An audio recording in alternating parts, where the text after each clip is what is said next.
सत्साई भगत जी, आप जी कह रहे हैं कि यदि संत रामपाल जी महाराज जी स्वयं ही कबीर परमात्मा थे या हैं, तो 1997 के सत्संग में या अन्य सत्संगों में उन्होंने ये बात क्यों कही कि मुझे कबीर परमात्मा दिन के 10 बजे मार्च 1997 में आके मिले, कुछ समय के लिए मुझे आके मिले, मुझे दर्शन दिए और कुछ दिशा निर्देश दिए और अंतर ध्यान हो गए।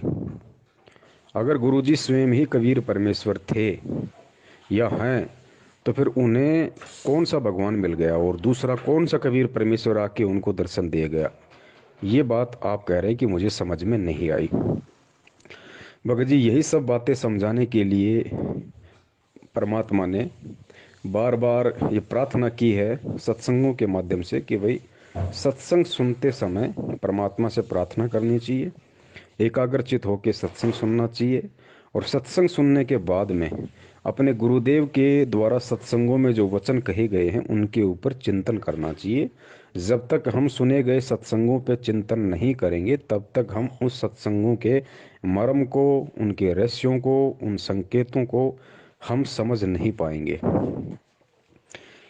गुरुजी खुद परमेश्वर हैं, औरों का मुझे नहीं पता, लेकिन मैं अपनी बात कर रहा हूँ। गुरुजी स्वयं ही कबीर परमेश्वर हैं, लेकिन वर्तमान में वो कबीर परमेश्वर एक भगत की भूमिका में भी है और भगत की भूमिका यदि परमेश्वर निभाएगा तो 101% पूरी तरह से निभाएगा, उसमें कोई त्रुटि नहीं छोड़ेगा। भगत की भूमिका में वो कभी भी अपने आप को परमेश्वर नहीं कहेंगे। साहिब से सतगुरु भय, सतगुरु से वैसाद, ये तीनों एक हैं, गति कछु अगम अगाध। साहिब से सतगुरु भय, सतगुरु से वै संत, धर धर वेख विशाल अंग खेले।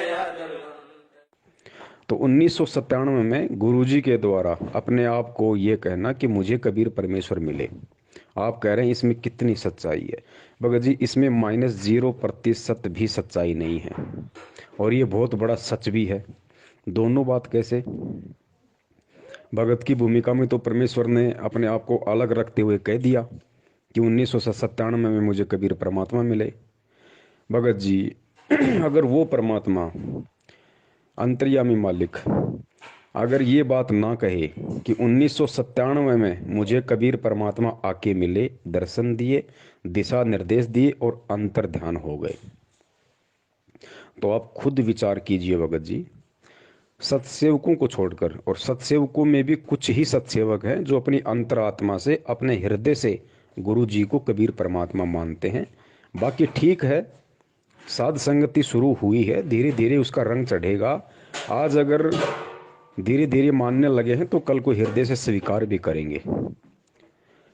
अगर गुरुजी ये बात 1997 में अपने आप को छुपाते हुए ना कहते कि मुझे कबीर परमात्मा आके मिले, तो भगत जी विचार करो, मैनेजमेंट के पीछे लगी हुई 70% संगत जो आज भी उनका जन्मदिन मना रही है, आप ये तो मानते हो ना कि 1997 में तो भाई कबीर परमात्मा मिले और 1997 में गुरुजी की आत्मा को सतलोक भेज दिया और संत रामपाल जी के शरीर में या उनके शरीर का उपयोग वो कबीर परमेश्वर स्वयं कर रहा है। यानी कहने का मतलब ये कि 1997 से धरती पे कबीर परमात्मा है संत रामपाल जी के रूप में, और संत रामपाल जी की आत्मा 1997 में सतलोक चली गई। ये बात आपके अच्छे से समझ में आ रही है, लेकिन ये बात भगत जी मैनेजमेंट के समझ में क्यों नहीं आ रही? ये बात मैनेजमेंट के पीछे हुए लोगों के समझ में नहीं आ रही। अगर ये बात भी आज उन लोगों को समझ में आ जाती कि भाई चलो ठीक है, संत रामपाल जी का जन्म हुआ है, वो माँ के पेट से आए हैं मैनेजमेंट के अनुसार, उनके पीछे लगे हुए लोगों के अनुसार, लेकिन वो लोग ये तो मानते हैं ना कि 1997 में उनकी आत्मा को सतलोक भेज दिया। अगर वो ना मानेंगे तो सबसे बड़ा सबूत हमारे पास में है, उनको उसके बाद मानना पड़ेगा। संध्या आरती के सबसे लास्ट में आता है, तेरा रामपाल अज्ञान किया सतलोक का वासी। एक और वाणी है परमात्मा की कि सतलोक में चल मेरी सुरता, यहाँ ना लावे देरी, सांच कहूँ ना झूठ रतीवर बात मान ले मेरी। अंतिम चौपाई में कहा गया है कि लोक अनामी जावेगी, वहाँ कोन्या मिले चुबारे, आत्मा और परमात्मा वहां कोन्या रहते न्यारे। और रामपाल प्रीतम प्यारे की आत्मा, ध्यान देना, रामपाल प्रीतम प्यारे की आत्मा वहां पूर्ण आनंद ले रही। कहां पे? अनामी लोक में। लोक अनामी जावेगी वहाँ, कोई ना मिले चौबारे। आत्मा और परमात्मा वहाँ, कोई ना रहते न्यारे। लोक अनामी जावेगी वहाँ, कोई ना मिले चौबारे। आत्मा और परमात्मा वहाँ, नहीं रहते न्यारे। रामपाल प्रीतम प्यारे की आत्मा वह पूर्ण आनंद ले री। सच कहूं ना झूठ रती भर, बात मान ले मेरी। तो मानना पड़ेगा इस वाणी के अनुसार। गुरुजी ने अपनी मुख कमल से कही है, इस वाणी के अनुसार 100% उस व्यक्ति को मानना पड़ेगा जो संत रामपाल जी का भगत है, कि वास्तव में संत रामपाल जी महाराज जी 1997 में सतलोक गमन कर चुके हैं। फाइनल कि धरती पे संत रामपाल जी नहीं है, संत रामपाल जी के शरीर का उपयोग कबीर परमात्मा कर रहा है, जो अविनाशी है, अजन्मा है, स्वयंभू है, सतगुरु है, सारी सृष्टि का रचनहार है। तो 1997 से यदि खुद वो कबीर परमात्मा जो माँ के गर्भ से जन्म नहीं लेता, यदि वो धरती पे प्रकट है, तो भाई 8 सितंबर 2019 को फिर किसका जन्मदिन मनाया गया? इस बात का जवाब भगत जी किसी के पास नहीं है, और ये इतिहास बन चुका है। आने वाले समय की आत्माएं इन्हीं बातों को बार बार विचार करके, चिंतन करके और भक्ति पे दृढ़ हुआ करेंगी कि देखो, गुरुजी के 24 घंटे शरण में रहने वाले, गुरुजी के बेटा बेटी कहलाने वाले, परमात्मा के रिश्तेदार कहलाने वाले इतना बड़ा धोखा खा गए। रोज वाणी का उच्चारण करते थे, रोज संध्या आरती करते थे कि तेरा रामपाल अज्ञान किया सतलोक का वासी, फिर भी उन मूर्खों के समझ में नहीं आई, क्योंकि वो परमेश्वर की विशेष आत्माएं होंगी। वो आप और हमारी तरह इतना मूर्ख नहीं होंगी, इतनी नीच नहीं होंगी, जो 1000 बार समझाने पर भी उनके समझ में नहीं आएगी। वो मिनी सतलोक में बैठी हुई वो आत्माएं होंगी जो आज वहाँ बीज रूप में हैं, और कल को परमेश्वर उन्हें सबको नीचे लेके आएंगे। वो बिल्कुल परिपक्व आत्माएं हैं। तो उन आत्माओं को ये सब बातें समझने में बिल्कुल भी समय नहीं लगेगा, क्योंकि उनके संस्कार बहुत मजबूत होंगे। जिस प्रकार 650 साल पहले आप और हमें बिल्कुल समझ में नहीं आया जब परमात्मा हाथी पे बैठ के गंगा जल की बोतल मुंह के लगा के और अपनी बेटी के कंधे पे हाथ रख के सरेआम बाजार में जा रहे थे, उस समय हमें समझ में नहीं आया। लेकिन जैसे ही हमारे भक्ति संस्कार कुछ मजबूत हुए और आज हमें जब परमात्मा वो कहानी बताते हैं तो हम सिर पे थप्पे मारते हैं, हम कितने मूर्ख थे, हम कितने मंद बुद्धि थे। हमने इतना भी विचार नहीं किया कि वो परमात्मा, वो कबीर परमेश्वर जो इतना अच्छा ज्ञान देगा, लोगों की बुराइयां छुड़वाएगा, है, मुख से बेटी बेटी कहेगा, और उसी बेटी को फिर मतलब बुरी नज़र से देखेगा। जो दूसरों की शराब छुड़वा रहा है, क्या वही परमात्मा खुद शराब पिएगा? भगत जी हमें उस समय समझ में नहीं आ रही थी, लेकिन आज समझ में आ रही है। क्यों? क्योंकि आज हमारे भक्ति संस्कार मजबूत हो चुके हैं। बीच में भी हो सकता है हमें परमात्मा ने अपनी शरण में लिया हो, ज्ञान दिया हो, भक्ति करवाई हो बीच बीच में, तो वो संस्कार हमारे बने, और संस्कार बने तो आज हम 650 साल से ज़्यादा इस भगवान और भक्ति को समझने के लायक हुए। ठीक इसी प्रकार जो गलतियां वर्तमान में मैनेजमेंट कर रहा है, उसके पीछे लगी संगत कर रही है। इन गलतियों का जिक्र आने वाले समय की आत्माएं किया करेंगी, जिस समय आप और हम शायद नहीं होंगे। अगर परमेश्वर ने दया करी, मर्यादा में रहे, तो हम सतलोक में होंगे। तो 1997 में खुद यदि कबीर परमात्मा धरती पे है, तो फिर आज मैनेजमेंट ने किसका जन्मदिन मना दिया? क्या उन्होंने परमात्मा को मानो साबित नहीं कर दिया? क्या उन्होंने ये साबित नहीं कर दिया कि हमें 2 कौड़ी का भी ज्ञान नहीं हुआ? क्या उन्होंने ये साबित नहीं कर दिया कि परमात्मा के परिवार में जन्म लेने से, या परमात्मा के रिश्तेदार बन जाने से, या 24 घंटे परमात्मा के चरणों में रह के बड़े बड़े सेवादार कहलाने से ये ज्ञान समझ में नहीं आता? ये ज्ञान समझ में आता है अपने मजबूत भक्ति संस्कारों से। और यदि मजबूत भक्ति संस्कार ना हो, और यदि साध संगति सच्ची मिल जाए, साध संगति यदि पक्की मिल जाए, तो ये संस्कार मजबूत हो जाते हैं। तो भगत जी, गुरुजी जो अपने लिए कह रहे हैं कि मुझे 1997 में परमात्मा मिले, तो वो झूठ नहीं बोल रहे भगत जी, लेकिन उस बात में सच्चाई भी नहीं है। क्यों नहीं है? क्योंकि वो सोच छल छिद्र की श्रेणी में आता है। वो सोच छल छिद्र की श्रेणी में आता है, झूठ नहीं है। जिस प्रकार धर्मदास जी को परमात्मा 650 साल पहले बार बार कहा करते थे कि धर्मदास, मैं तो उस परमात्मा का भेजा हुआ संत हूँ भाई, मैं तो उसका संदेशवाहक हूँ। परमात्मा तो सत्य पुरुष है जो सतलोक में रहता है। कबीर नाम भी नहीं बताया धर्मदास को कि परमात्मा का नाम कबीर है। परमात्मा तो सत्य पुरुष है जो सतलोक में रहता है।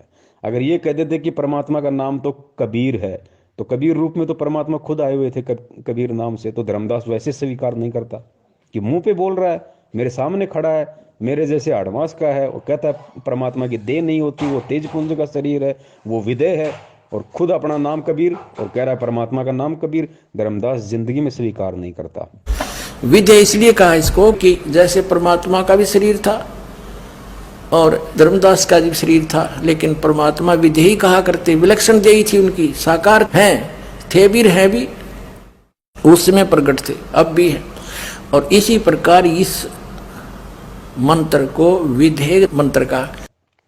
तो उसको समझाने के लिए परमात्मा ने सोच छल छिद्र करना पड़ा कि भाई धर्मदास, मैं तो उसका भेजा हुआ संदेशवाहक हूँ भाई, परमात्मा तो सत्य पुरुष है जो सतलोक में रहता है। तो झूठ थोड़ी बोल रहे थे भगत जी, परमात्मा उस प्यारी आत्मा को समझाने की कोशिश कर रहे थे। एक और उदाहरण आपको देता हूँ ठीक इसी प्रकार। गुरुदेव ने सत्संग में बताया था आदरणीय गरीबदास जी महाराज जी के विषय में, कि जब पंजाब का और राम राय, जिसको झुमकरा भी कहा जाता है, झुमकरा का अंग भी है सतग्रंथ साहिब में, तो पंजाब से चल के और राम राय जी उर्फ झुमकरा गरीबदास जी महाराज जी के दर्शन करने के लिए छुड़ानी आए। वो संत दर्शन को इतने ज़्यादा तड़प रहे थे, घर वालों से आके कहा कि भाई महाराज जी कहाँ हैं, दर्शन करने। घर वालों ने कहा जी कुछ पानी लो, जलपान लो, महाराज अभी आ जाते हैं। बोला नहीं जी, उनके दर्शन किए बिना मैं जलपान नहीं करूँगा। तो घर वालों ने कहा कि भाई महाराज जी खेतों की तरफ गए हुए हैं। बता दिया कि भाई इस तरफ खेत हैं, ऐसे ऐसे हैं, वहाँ महाराज जी मिलेंगे। तो उनको इतनी तड़प थी उनसे मिलने की, वो जो राम राय था वो सीधा खेतों की तरफ अकेला ही चल दिया।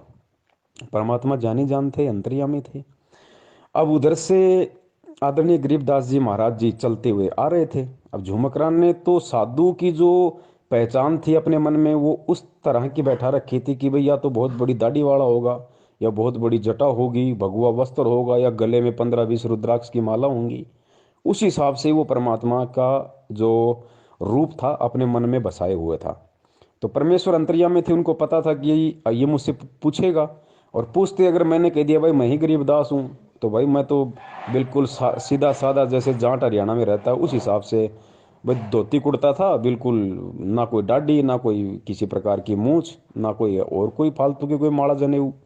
तो ये आत्मा तुरंत यहाँ से वापस पंजाब के लिए निकल लेगी, इस आत्मा का मतलब आना व्यर्थ हो जाएगा। तो राम राय चले जा रहे थे, सामने से गरीबदास जी महाराज जी आ रहे थे। तो राम राय ने पूछा भाई इधर गरीबदास जी महाराज जी का खेत कौन सा है, मुझे उनसे मिलना है, और मैंने सुना था कि वो खेतों में है। तो गरीबदास जी महाराज जी ने क्या कहा भगत जी, परमेश्वर ने क्या जवाब दिया, सुनना इस बात को। गरीबदास जी महाराज जी ने कहा कि भाई अब वो घर की तरफ जा रहे हैं। राम राय ने कहा नहीं जी, मैंने सुना है वो खेतों की तरफ हैं, अपने खेत में हैं। तो गरीबदास जी ने कहा कि नहीं भाई, अब वो घर की तरफ जा रहे हैं, आओ मैं तुम्हें मिलाता हूँ, घर की तरफ जा रहे हैं। भगत जी वहाँ कितना बड़ा संकेत दिया था परमात्मा ने, गरीबदास जी ने, कि भाई अब वो घर की तरफ जा रहे हैं। तो कौन जा रहा था घर की तरफ? खुद गरीबदास जी महाराज जी ने अपने विषय में कहा कि भाई मैं ही गरीबदास जी महाराज हूँ और अब मैं घर की तरफ जा रहा हूँ। लेकिन उन्होंने संकेत में कही ये बात कि भाई वो पहले खेतों में थे, अब वो घर की तरफ जा रहे हैं। साधु दर्शन राम का, ईश्वरीय दर्शन होता है। संत इतना उतावला हो कहता है कि मुझे रास्ता बताइए, मैं खेत में मिल लूंगा भगवान से। तो उन्होंने कहा कि नहीं, आप यहीं रुकिए, अगर नहीं मुझे रास्ता बताइए।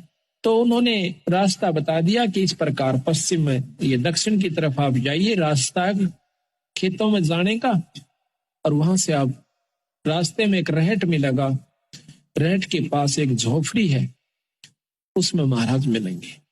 वो चल पड़ा। तो बंदी छोड़ रास्ते में आ रहे थे।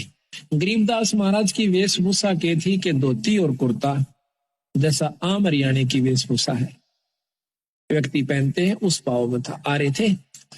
तो उसने, राम राय ने बंदी छोड़ से पूछा कि भाई मैंने महाराज गरीबदास का स्थान बताइए। बताते ही इधर खेतों में रहते आए हुए। अब सतगुरु महाराज ने सोचा कि जय मैं इसको अभी बता देता हूं कि मैं गरीबदास हूं, तो ये मेरी बात एक नहीं सुनेगा, क्योंकि इसके मन में जो संत वेशभूषा है वो कुछ और है। वो क्या सोच के आया था कि बहुत बड़े संत होंगे, सिर पर दाढ़ी बड़ी हुई होगी, लंबी जटा होगी, हाथ में कोई त्रिशूल होगा, कोई कपड़े होंगे तो गेरुआ होंगे, और नहीं होंगे तो तन पे एक लंगोटी होगी, एक कपड़ा छोटा सा होगा, और शरीर पर राख मसल रखी होगी। तो सतगुरु ने सोचा कि कहीं इस बेचारे का आना असफल ना हो जाए। बंदी छोड़ कहने लगे कि महाराज तो भाई आ जाओ, मैं मिलाऊंगा आपको। वो कहता मैंने सुना है खेतों में गए, कोई नहीं अब घर को जा रही है। अब वो वापिस आ जाता है। आ जाओ मैं मिलाता हूँ, आ जाओ। तो रामराय जी उनके साथ साथ हो लिए। रामराय जी ये समझ नहीं पाए कि ये कहना क्या चाह रहे हैं, कि अब घर की तरफ जा रहे हैं तो कहाँ जा रहे हैं, कौन जा रहा है, कहाँ जा रहा है, कुछ भी उनकी बुद्धि में नहीं आया। और वो उनके पीछे पीछे हो लिए कि चलो भाई ये कह रहे हैं, ये जानते होंगे, वो चले गए होंगे मेरे से पहले, या कहीं और से साइड वाइड से कहीं चले गए होंगे। तो भगत जी ये संकेत हमने समझना है। तो क्या गरीबदास जी महाराज जी वहां पे झूठ बोल रहे थे? उन्होंने झूठ नहीं बोला भगत जी, क्योंकि वो स्वयं परमात्मा थे। और स्वयं उन्होंने कहा कि अब वो घर की तरफ जा रहे हैं, पहले खेतों में थे अब घर की तरफ जा रहे हैं। अब राम राय नहीं समझ पाया इस बात को, तो भगत जी उसमें परमात्मा का क्या दोष? और परमात्मा ने झूठ भी नहीं कहा।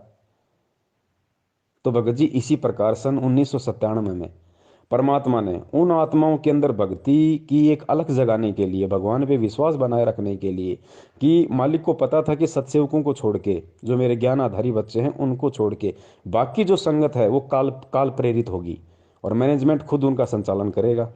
अगर ये 1997 वाली बात यदि आज मैंने सन 2005 में गहरी नज़र गीता में पेज नंबर 538 पे शायद अगर मैंने नहीं लिखी, तो जो मैनेजमेंट के पीछे लोग लगे होंगे उस समय, वो भी मुझे बिल्कुल परमात्मा नहीं मानेंगे, वो कभी मुझे परमात्मा के रूप में स्वीकार नहीं करेंगे।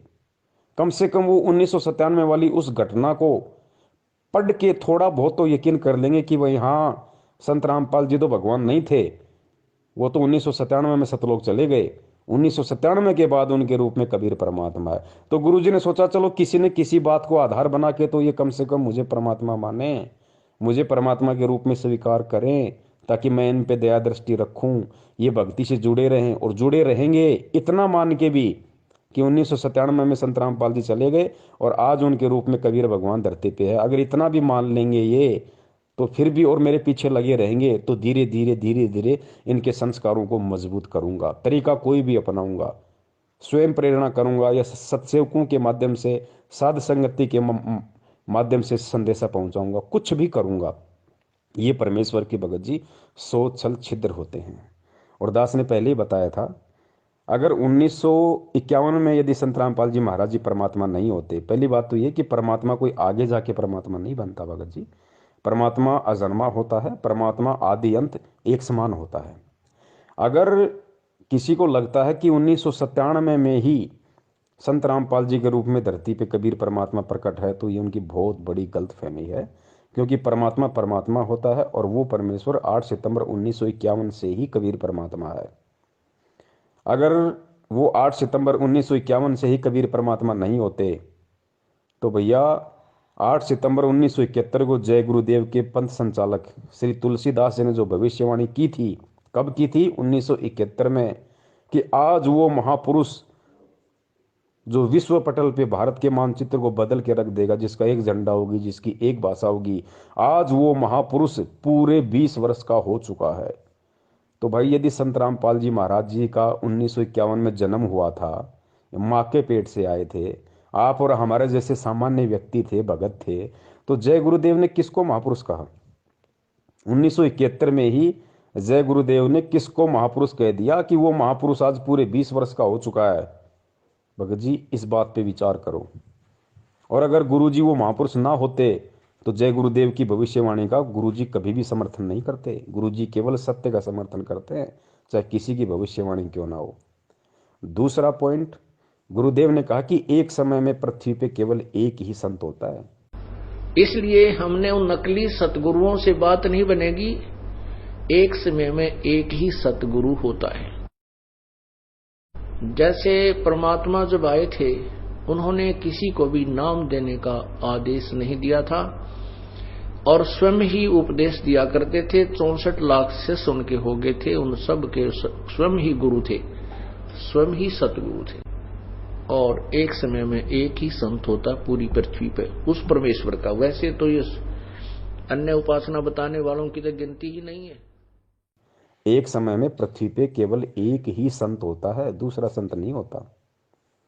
तो बता दीजिए, आज संत रामपाल जी महाराज जी एक भगत की भूमिका में अपने दादा गुरुदेव जी के लिए क्या शब्द यूज करते हैं? मेरे पूज्य गुरुदेव। और भक्ति मार्ग में गुरु जी ने बताया कि पूज्य शब्द केवल उसी के लगता है जो परमात्मा होता है, जो स्वयं परमात्मा होता है। लेकिन दादा गुरुदेव स्वामी रामदेवानंद जी महाराज जी कोई परमात्मा नहीं थे, ना ही वो सतगुरु थे। वो सतगुरु भी नहीं थे भगत जी, और ना ही वो परमात्मा थे। वो केवल एक भगत थे, इससे ज्यादा कुछ नहीं थे। अगर वो सतगुरु थे, या फिर जैसे गुरु जी ने भगत की भूमिका में उनके नाम से पहले लगाया मेरे परम पूज्य गुरुदेव, मेरे पूज्य गुरुदेव, मेरे सतगुरुदेव, तो ये जो सतगुरु शब्द है, ये पूज्य शब्द है, ये केवल परमेश्वर के लिए, बंदी छोड़ के लिए, परमात्मा के लिए है, ध्यान रखना। तो भगत जी अगर वो पूज्य होते वास्तव में, अगर वो परमेश्वर होते दादा गुरुदेव, यदि दादा गुरुदेव वास्तव में सतगुरु होते, तो भगत जी 1994 में संत रामपाल जी महाराज जी सतगुरु नहीं बन सकते थे। सांसारिक दृष्टि में नाम दान देने के लायक नहीं बन सकते थे, क्योंकि पृथ्वी पे एक समय में दो सतगुरु नहीं हो सकते भाई। पृथ्वी में एक समय में एक ही सतगुरु होता है, ध्यान रखना। तीसरा पॉइंट बहुत अहम है और इसको हमने भगत जी समझना पड़ेगा। बगैर समझे हम इसकी गहराई में नहीं जा पाएंगे। ये जो सतनाम का जो मंत्र है 2 अक्षर का, जो शायद आपको मिला या नहीं मिला मुझे नहीं पता, लेकिन सबको पता है कि सतनाम में 2 मंत्र कौन से हैं। ये 2 मंत्र देने का अधिकारी इस पूरी सृष्टि में सतनाम मंत्र देने का अधिकारी गुरु बनकर, सतगुरु बनकर यदि कोई दे सकता है तो केवल बंदी छोड़ कबीर साहब दे सकता है, और कोई भी व्यक्ति सतनाम का मंत्र किसी को नहीं दे सकता, और ना ही ये प्रथम नाम जो है, 5 नाम, ये कोई दे सकता भगत जी, कोई नहीं दे सकता। ये केवल परमेश्वर कबीर साहिब ही दे सकते हैं, इनके अलावा कोई नहीं देगा। कबीर जी ने ये नाम 650 साल पहले दिए। उसके बाद बता दो भगत जी किस महापुरुष ने ये सतनाम को दान किया? किसी ने दान नहीं किया, आज तक रिकॉर्ड है, क्योंकि उनके अलावा कोई दूसरा कर ही नहीं सकता। 650 साल पहले वो स्वयं आए थे, तो उन्होंने लोगों को सतनाम दिया, कुछ विशेष आत्माओं को सतनाम दिया, और रिकॉर्ड करवा दिया धर्मदास जी के माध्यम से, क्योंकि धर्मदास जी को परमेश्वर ने सतनाम दिया था। तो धर्मदास जी के माध्यम से परमात्मा ने कबीर सागर में भी रिकॉर्ड करवा दिया पूरा, वो 2 शब्द भी लिखवा दिए, ताकि कल को झूठे ना हो जाएं कि सतनाम में ये मंत्र नहीं है। तो कबीर परमात्मा ने 650 साल पहले सतनाम दिया। उसके 200-250 साल बाद वही कबीर परमात्मा गरीबदास जी महाराज जी के रूप में आए। लेकिन 250 साल पहले जब गरीबदास जी महाराज जी यहाँ आए, तो उनका मकसद किसी को सतनाम देना नहीं था, उनका मकसद किसी का मोक्ष करना नहीं था, उनका मकसद किसी को प्रथम नाम देने का नहीं था, और उन्होंने ना किसी को सतनाम दिया, ना किसी को प्रथम नाम दिया। ये 7 मंत्र जो आज हमें मिले हुए, किसी को नहीं दिया गरीबदास जी महाराज जी ने।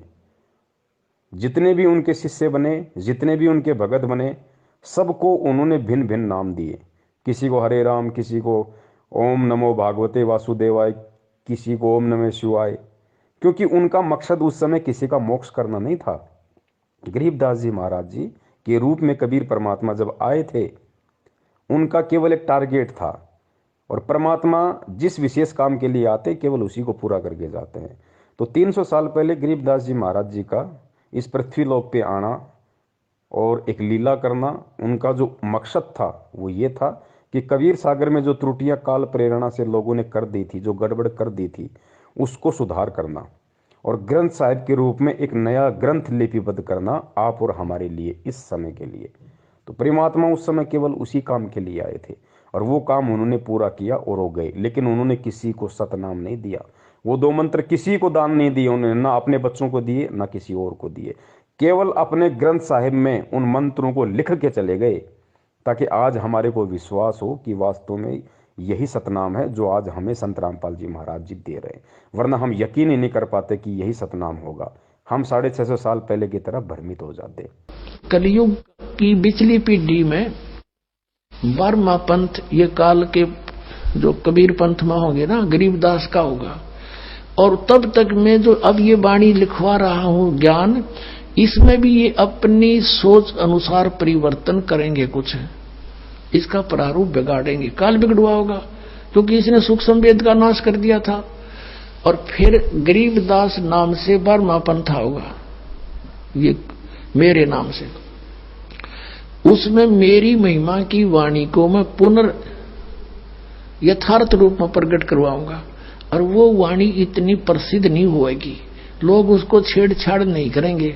और गरीबदास ने आदेश दे दिया था उस लिखने वाले को कि जो मैं बोलूं उतना ही लिखेगा, और इसमें कोई छेड़छाड़ करेगा उसकी दुर्गति हो जाएगी।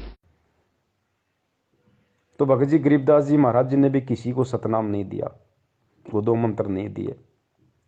और आज वर्तमान में संत रामपाल जी महाराज जी और कबीर साहिब जी के बीच में जितने भी महापुरुष हुए हैं जिनका जिक्र गुरु जी करते हैं, चाहे धर्मदास जी हो, चाहे गरीबदास जी हो, चाहे नानक जी हो, मलुकदास जी हो, घीसा दास जी हो, कितने भी महापुरुष हुए हैं भगत जी, उन सबको परमात्मा ने ये सतनाम दिया। लेकिन उनमें से किसी को भी आगे सतनाम को दान करने का आदेश नहीं दिया। आदरणीय नानक जी भी, क्योंकि नानक जी तो नाम दे ही नहीं सकते थे, लेकिन जब बेई नदी से परमात्मा उनको सतलोक ले गए तो वही पुनकर्मी आत्मा थी परमात्मा की, मालिक ने उसी समय उनको सतलोक में बैठा दिया था। उसके बाद में जब वापस वो आए तो नानक जी नहीं थे, कालूराम मेहता का बेटा नहीं था भगत जी, स्वयं कबीर परमात्मा नानक जी के रूप में धरती पे मौजूद है। और नानक जी कितने वर्ष तक रहे, उतने वर्ष तक परमात्मा ने नानक जी के रूप में लीला की। नानक जी के वो शरीर, वो चोला धारण किया परमात्मा ने, नानक जी वाला, और पूरे समय उन्होंने लीला की। और नानक जी के रूप में भी वो कबीर परमात्मा वाहे गुरु नाम देता रहा, लेकिन सतनाम किसी को नहीं दिया। लेकिन आज हमें विश्वास हो कि वास्तव में यही सतनाम है। नानक जी के माध्यम, मतलब नानक जी के रूप में उन्होंने गुरु ग्रंथ साहिब में वो मंत्र लिख दिए, ताकि हमें आज हमें विश्वास हो। अब बहुत सारे भाई कहते हैं भाई ये कैसे हो सकता, नानक जी के रूप में कबीर परमात्मा, ये तो नहीं हो सकता, हमने गुरु जी के मुख से सुना ही नहीं। अरे गुरु जी नहीं बताएंगे भाई, गुरु जी ने जो बताना था वो सब कुछ खोल के बता दिया। अब गुरु जी के सत्संगों का निष्कर्ष आपने निकालना पड़ेगा। गुरु जी ने कई बार आपने सुना होगा कि नानक जी बाला और मर्दाने को श्रीलंका ले गए घुमाने के लिए अपनी सिद्धि शक्ति से। फिर जैसे सिद्धि शक्ति का जिक्र आया तो गुरु जी ने क्या कहा कि भाई देखो, जो सतलोक में जाता है ना, जिसको परमात्मा सतलोक में लेके जाते हैं जिस आत्मा को, और सतलोक तो सिद्धियों का भंडार है, और जब वो आत्मा यहाँ आती है तो कुछ सिद्धियाँ ऑटोमेटिक उस आत्मा से चिपक जाती हैं। तो उन्हीं सिद्धियों के कारण नानक जी ने उनको अंतर ध्यान किया, इतनी लीलाएं की अपने सारे जीवन में, क्योंकि वो सिद्धियाँ उनके चिपक के आ गई थी। ठीक है, ये हमें गुरुजी बताते हैं, आपको भी अच्छे से पता है। और उन्हीं सिद्धियों के बलबूते पे उन्होंने अपनी सारी लीलाएं किए, चमत्कार किए। तो भगत जी यहाँ पे हमने निष्कर्ष निकालना पड़ेगा गुरु जी के सत्संग का, समझना पड़ेगा परमात्मा के उस संकेत को। नानक जी को परमात्मा सशरीर तो लेके नहीं गए थे सतलोक में, लेके तो उनकी आत्मा को गए थे। शरीर तो बेई नदी में ही परमात्मा ने कहीं छुपा रखा था, उधर जंगल वंगल में। नानक जी की आत्मा को परमात्मा सतलोक लेके गए। और फिर क्या, फिर गुरु जी ने कहा कि ये ऑटोमेटिक सिस्टम है, ये जो सतलोक में आत्मा जाएगी ऑटोमेटिक उसके कुछ सिद्धियां चिपक जाती है, वो नीचे आ जाती है।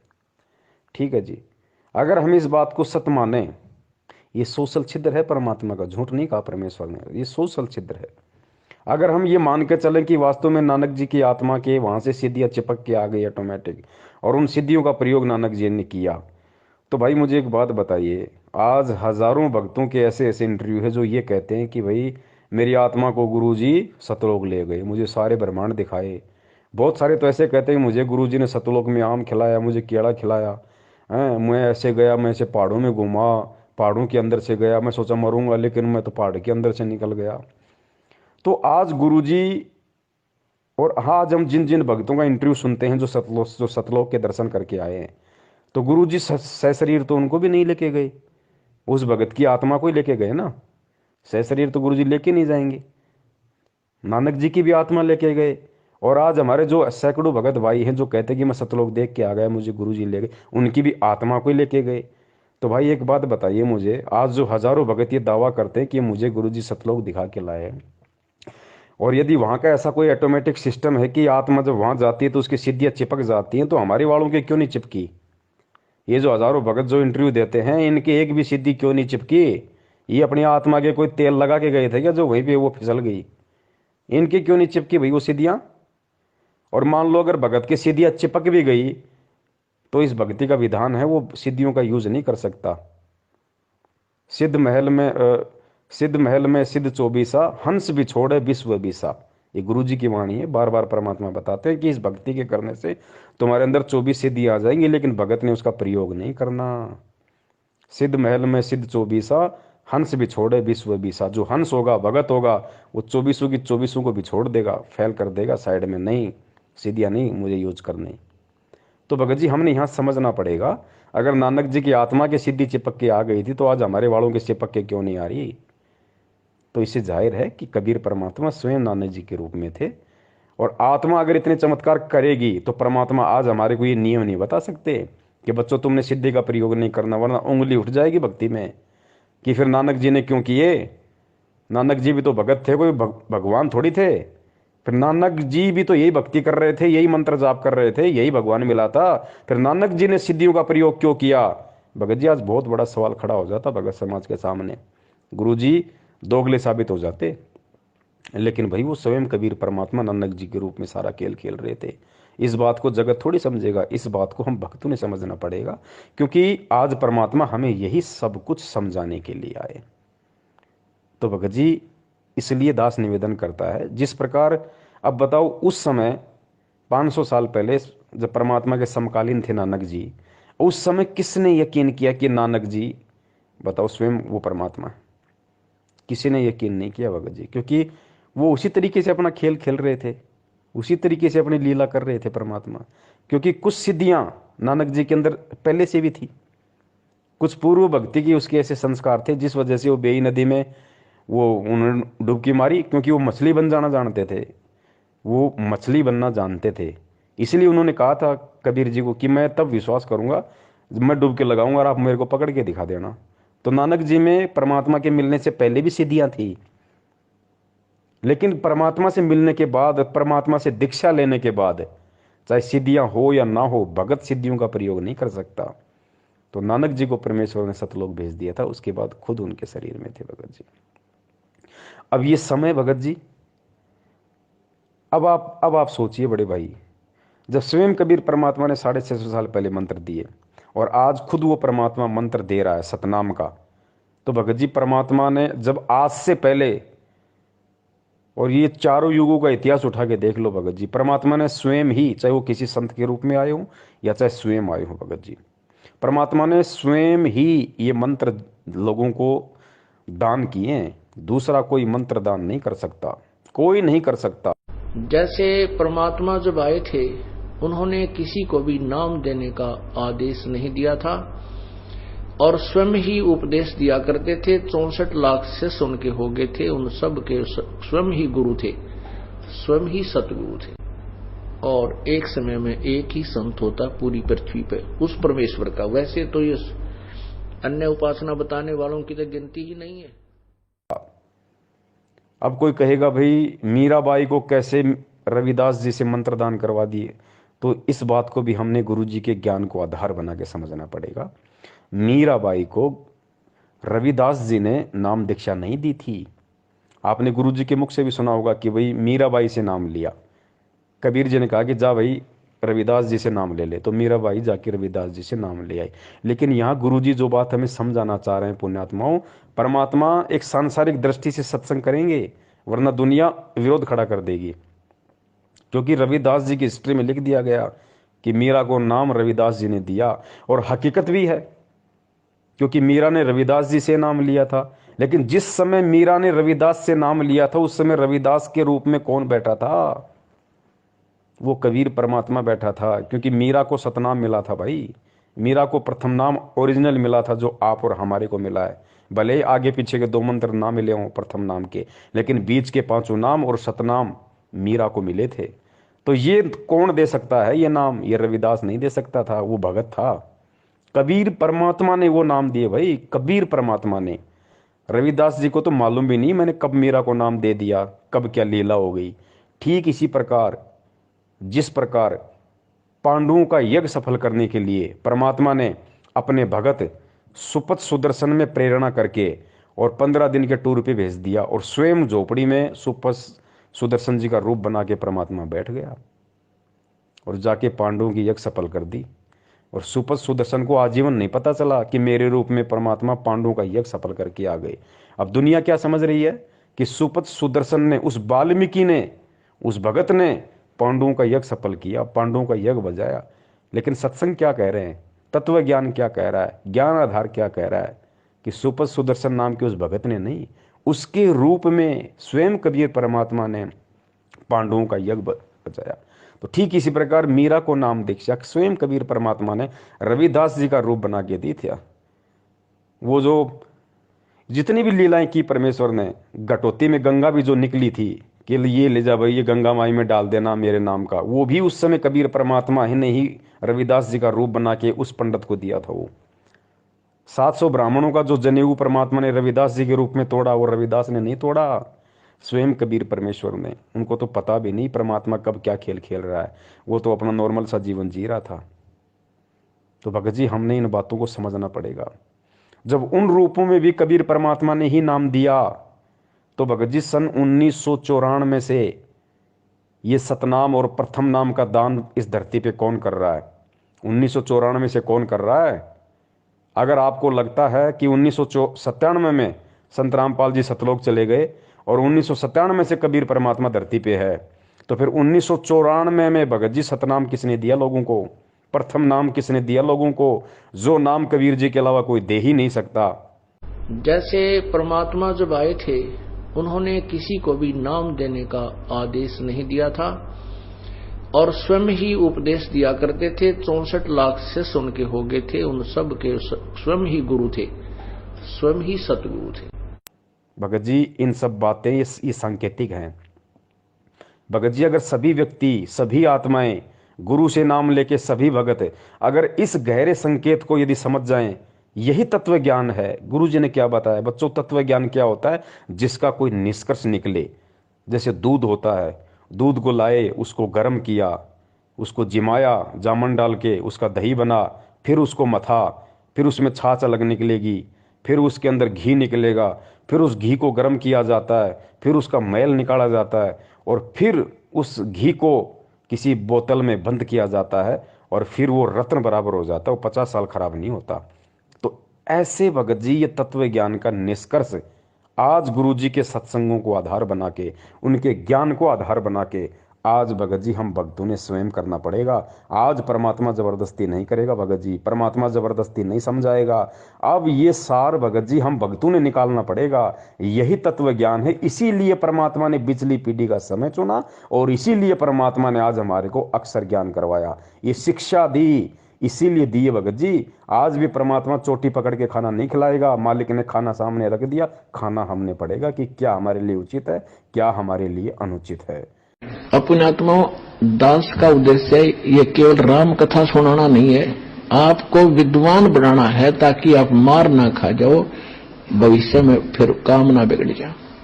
और बहुत आसान तरीके से आपको समझाया जा सकता है। 1 बार 2 बार 100 बार बताऊंगा, अपने आप हृदय समा जाएगी आपके।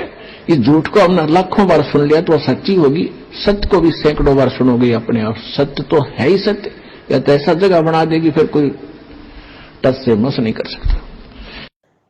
तो आज हर स्थिति में भगत जी परमेश्वर को दोष नहीं दिया जा सकता। जो लोग कहते हैं ना कि पवन गुरुद्रोही, फलाने गुरुद्रोही, मैनेजमेंट गलत या सत्सेवक सही, ठीक इसी प्रकार ये निर्णय संगत ने स्वयं करना पड़ेगा। इस ज्ञान को आधार बना के गुरु जी के भरोसे बैठोगे, मूर्खता में रहोगे। जिस प्रकार परमात्मा ये गहरे गहरे संकेत नहीं बता रहे, ये कह के छोड़ दिया कि 1997 में मेरे को कबीर परमात्मा मिले, लेकिन निष्कर्ष निकालने वालों ने, गोताखोरों ने गोता मार के वो हीरे मोती समुद्र के नीचे से उठा के ले आए। उन लोगों ने ज्ञान आधार से और निष्कर्ष निकाल लिया कि 1997 में परमात्मा धरती पे आया या 8 सितंबर 1951 को ही परमात्मा धरती पे आ गया था। और जो भी रामपाल नाम का जो व्यक्ति था, उसको उसी क्षण उस आत्मा को परमात्मा ने सतलोक भेज दिया था। अगर वो आत्मा ना होती, अगर वो माँ के गर्भ से जन्म लेके ना आती, तो आज ये शब्द भी नहीं बोलते गुरुदेव कि तेरा रामपाल अज्ञान किया सतलोक का वासी। वो विशेष आत्मा जो भी थी परमात्मा की, उसी क्षण इंद्रो माई के गर्भ से जन्म लेते ही परमेश्वर ने उसको सतलोक भेज दिया। मालिक का तो सेकंडों का काम है, चुटकियों का काम है परमेश्वर का। तो अब बहुत सारे लोग कहेंगे भैया अगर वो आत्मा उसी समय सतलोक चली गई थी तो फिर इंद्रो माई ने फिर संत रामपाल जी का विवाह किया अनारो माई के साथ, और आत्मा तो उसी समय सतलोक चली गई। उसके बाद से उस शरीर में स्वयं कबीर परमात्मा, तो फिर अनारो माई को बच्चे पैदा किसने किए? अनारो माई को बच्चे कैसे हुए? कबीर परमात्मा तो संभोग करते ही नहीं। भगत जी यही भी हमने तत्व ज्ञान से ही हमने इसका निष्कर्ष निकालना पड़ेगा। भगत जी परमात्मा को हमने पहचानना पड़ेगा, परमात्मा की लीलाओं से आज हमने परिचित होना पड़ेगा। परमात्मा क्या नहीं कर सकता। परमात्मा भगत जी बिना आत्मा के शरीर को ऐसे चला दे जैसे आप और हम चल रहे हैं, बिना आत्मा के शरीर को। अरे जब सिद्धि शक्ति से बिना इंजन के लोगों ने पुष्पक विमान बना लिए थे, जिसमें ना डीजल डलता था, ना जिसमें ईंधन प्रयोग होता था, ना जिसके अंदर कोई पेट्रोल डलता था, वो पुष्पक विमान सिद्धि शक्ति से क्या नहीं हो सकते थे।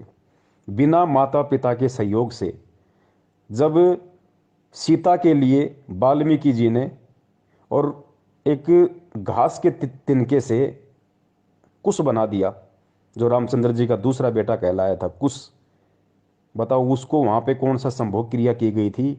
सीता जी के साथ में किसने संभोग क्रिया की थी भैया? किसने शारीरिक संबंध बनाए थे? कौन से माता पिता के रज और बीरज से वहाँ पे वाल्मीकि जी ने कुश को बनाया था? अरे गोरखनाथ जी का जन्म गोबर में हुआ, कौन से माता पिता के सहयोग से हुआ भैया? भगत जी परमात्मा कुछ भी कर सकता है, लोगों को कुछ नहीं लगेगा, दिखाई नहीं देगा क्या हो गया क्या नहीं हो गया। उनको तो ऐसा लगेगा जैसे बस आपस में सब कुछ चल रहा है नॉर्मली। परमात्मा क्या नहीं कर सकता। अरे आटा पीसने की चक्की है, सबको पता है, या तो हाथ से चलाओगे तब चलेगी, या जैसे वो पवन चक्की आती है भाई, वो बड़े बड़े पंख होते हैं, फिर हवा का वेग होता है, वो घूमता है, फिर नीचे उसके कोई सिस्टम लगता है, तब वो चक्की पीसेगी, तब या तो उससे लाइट बनेगी या उससे आटा पिसेगा। या आजकल जैसे मोटर आ गई, आप जब तक मोटर नहीं लगाओगे, लाइट नहीं लगाओगे, तब तक वो चक्की नहीं चलेगी, आटा नहीं पिसेगा। ये बिल्कुल सर्वदा सत्य है।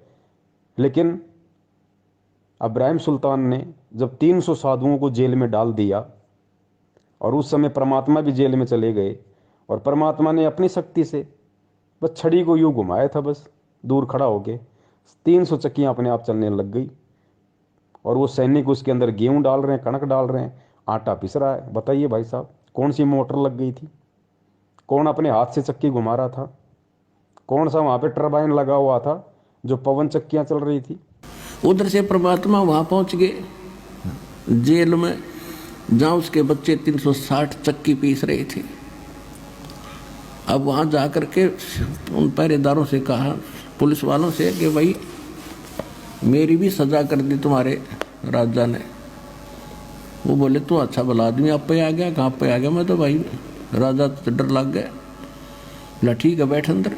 वो बैठा दिया और कहा ये चक्की पकड़। तो परमात्मा खड़े हो गए, कहने लगे भाई देखो एक काम करेंगे हम, चाहे तो चक्की चलवा लो और चाहे इसमें तुम कणक डालो, एक काम तुम करोगे एक काम करेंगे। और सबको कह दिया बंद कर दो भाई। अब सैनिकों ने सोची अच्छा क्रांतिकारी है, इसने सटराई करवा दी। कहने लगे बात उन्हें सोची, पुलिस वाला ने सोची कि लाइन सीधे कराएंगे आज, पहले 2 घंटे 4 घंटे चक्की चलवाते थे, सारा दिन चलवाएंगे। कहा कि हम कनक डालेंगे और तुम चक्की चलाओ।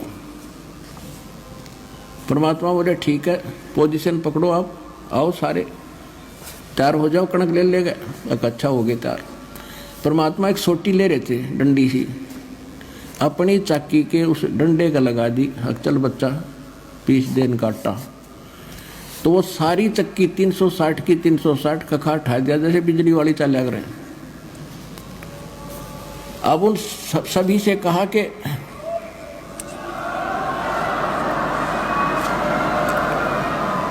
भगत जी, ये परमेश्वर है,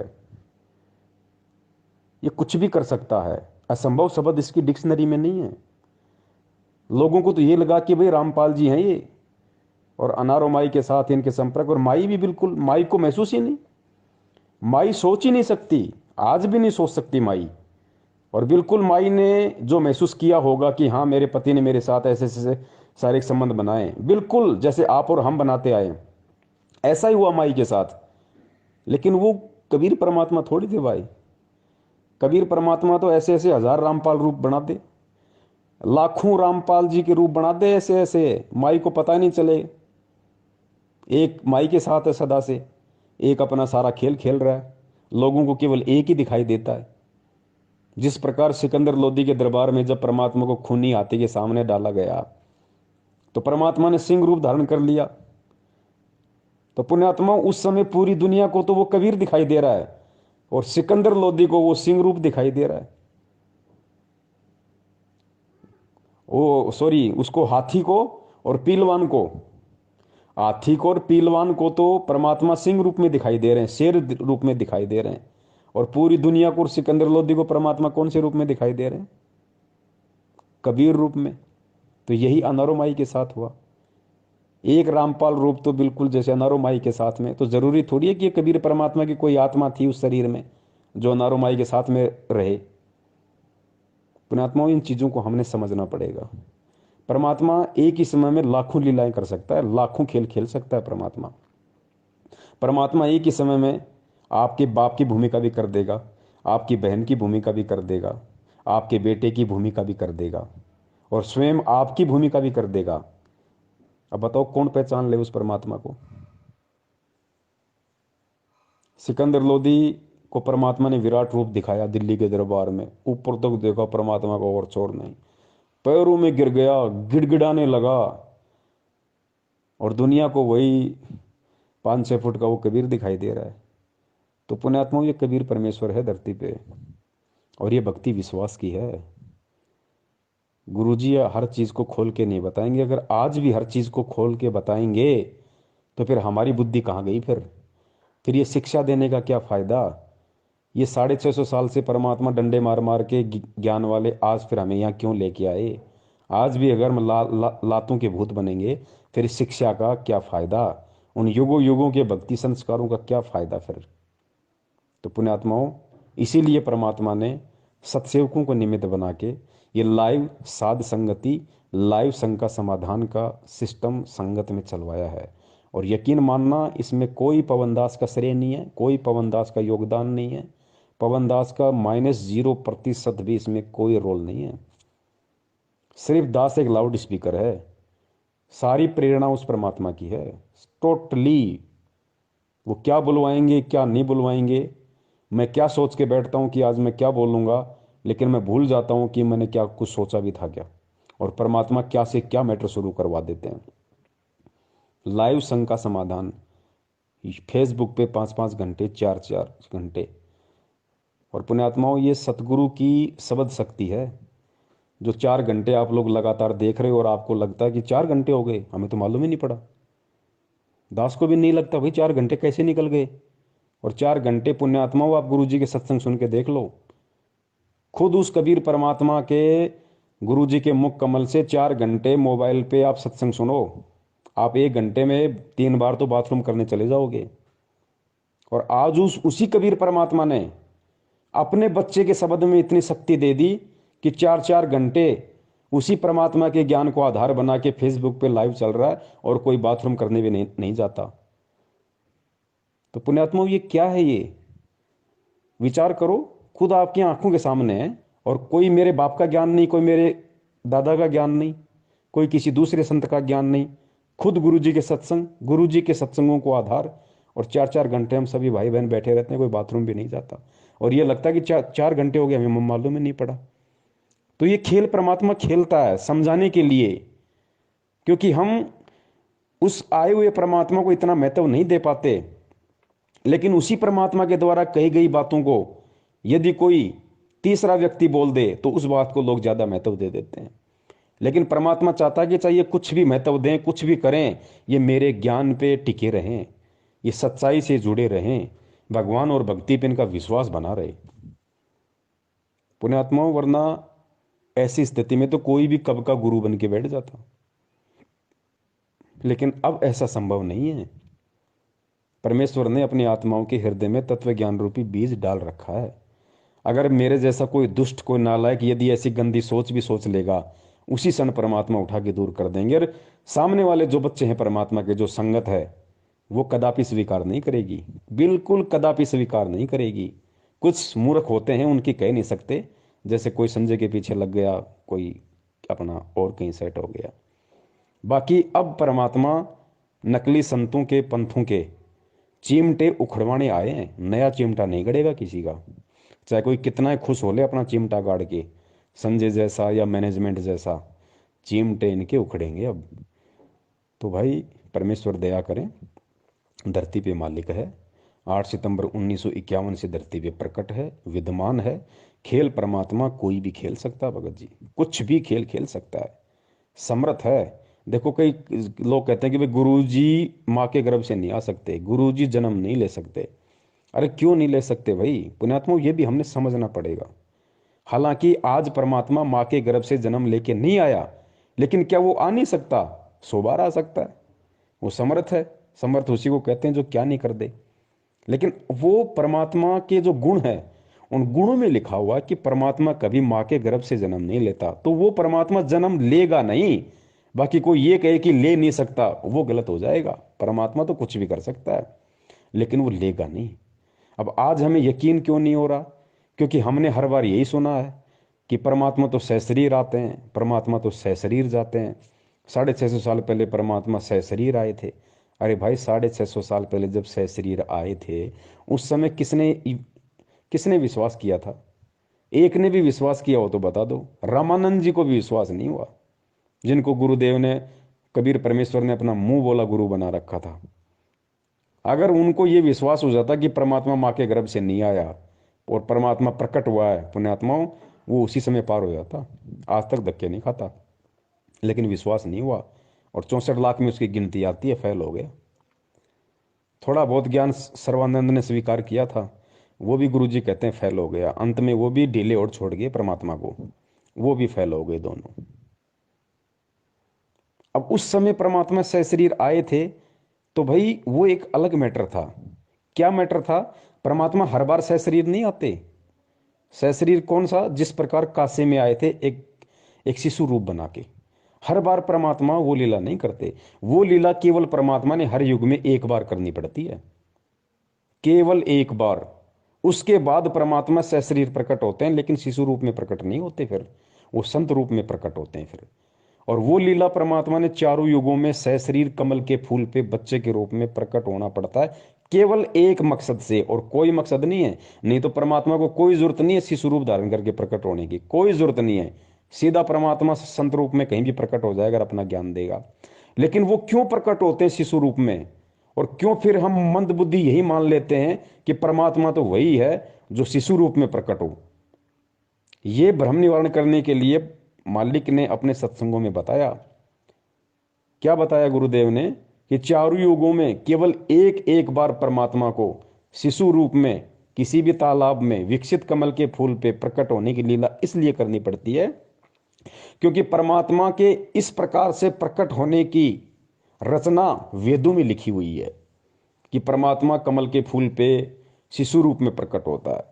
अगर परमात्मा वेदों में लिखी गई उस बात अनुसार यदि एक युग में एक बार ऐसी प्रकट होने की लीला ना करे तो खुद उस परमात्मा के वेद झूठे साबित हो जाते हैं।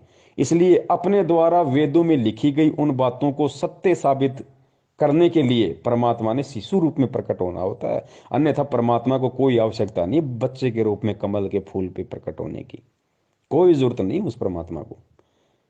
तो पुण्यात्माओं, हमने हमारे मन में वहम को निकाल देना है कि असल में कबीर परमात्मा तो वही होता है जो शिशु रूप में प्रकट होता है, जो सशरीर ऊपर से आता हुआ किसी को दिखाई दे, वही भगवान होता है, नहीं तो और भगवान हो ही नहीं सकता। तो इसका भ्रम निवारण गुरु जी ने इसलिए किया कि वो खाली वेदों में लिखी हुई उस बात को सत्य साबित करने के लिए परमात्मा ने ऐसा करना पड़ता है, और कोई रीजन नहीं है।